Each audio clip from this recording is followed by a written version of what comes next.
Rats. They fought the dogs and killed the cats, ate the cheeses out of the vats, made nests inside men's Sunday hats, with shrieking and squeaking in 50 different sharps and flats.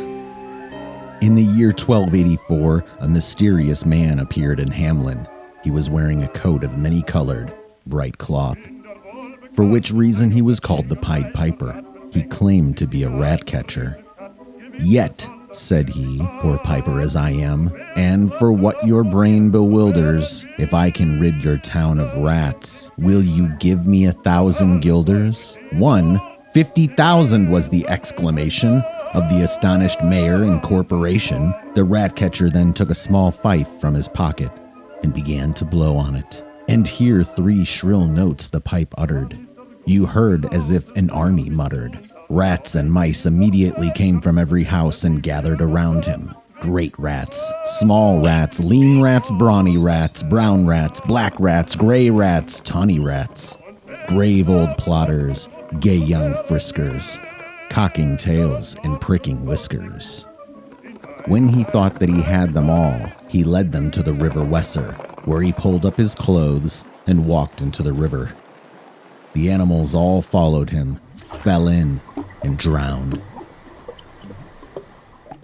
Now that the citizens had been freed of their plague, they regretted having promised so much money, and using all kinds of excuses, they refused to pay him. You should have heard the Hamelin people, ringing the bells till they rocked the steeple. "Go," cried the mayor, "consult carpenters and builders." The piper said, "First, if you please, my 1,000 guilders."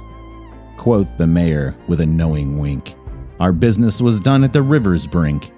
We saw with our eyes the vermin sink, and what's dead can't come to life, I think. Besides, our losses have made us thrifty. 1,000 guilders, come, take 50.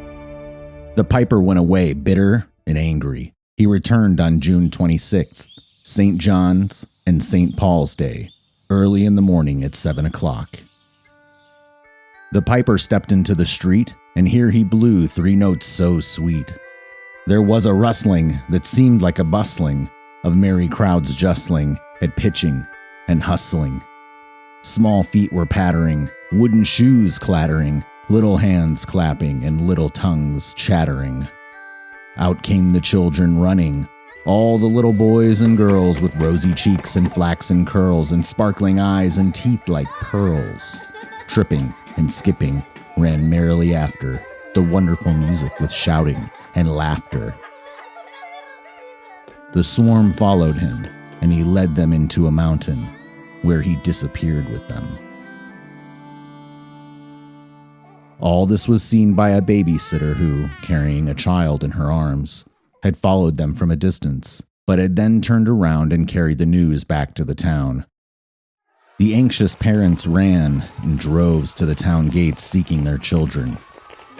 The mayor sent east, west, north, and south to offer the piper by word of mouth silver and gold to his heart's content if he'd only return the way he went.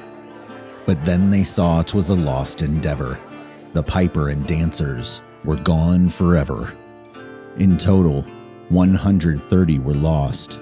2, as some say, had lagged behind and came back. On the 22nd of July, 1376, the place of the children's last retreat, they called it the Pied Piper's Street.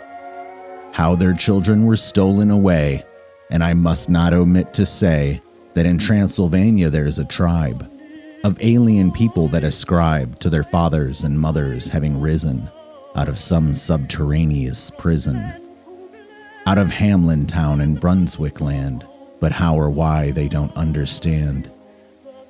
So Willie, let you and me be wipers of scores out with all men, especially pipers.